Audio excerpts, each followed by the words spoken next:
હળવદમાં કૃષિ મહોત્સવમાં ભાજપ અને કોંગ્રેસ સામસામે જોવા મળ્યા। માત્ર ભાજપ નેતાઓ ખુરશી પર બેસતા વિવાદ થયો હતો।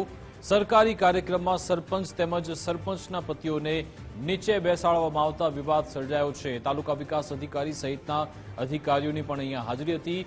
સ્ત્રી સશક્તિકરણની વાતો વચ્ચે માત્ર પુરુષ નેતાઓને જ સ્ટેજ પર સ્થાન અપાયું તેવું કોંગ્રેસે કહ્યું।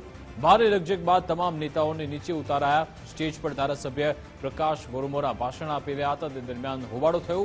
તાલુકા કોંગ્રેસ પ્રમુખ મહિપલસિંહ ઝાલા અને કાર્યકરોએ વિરોધ કર્યો હતો। આ અંગે જાણકારી આપશે સંવાદદાતા નિલેશ ફોનલાઈન પર જોડાઈ ગયા છે। નિલેશ, આખો આ મામલો શું છે, કેમ અહીંયા માથાકૂટ થઈ હતી? વિકાસ, આજે જે છે કૃષિ મહોત્સવનો કાર્યક્રમ હતો, હળવદ ખાતે યોજાયો હતો અને કાર્યક્રમ દરમિયાન આ માથાકૂટ જોવા મળી છે। કારણ કે જે રીતે સ્ટેજ ઉપર ભાજપના જે હોદ્દેદારો હતા તે લોકોને સ્થાન આપવામાં આવી રહ્યું હતું ને તેને લઈને કોંગ્રેસ દ્વારા જે છે વિરોધ કરવામાં આવ્યો હતો અને તે આ વિરોધને લઈને સામસામે કાર્યક્રમ દરમિયાન રકઝક થઈ હતી।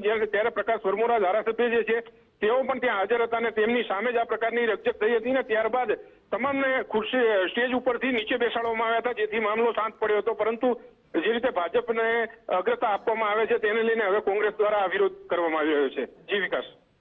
બિલકુલ, આભાર તમામ જાણકારી આપવા બદલ।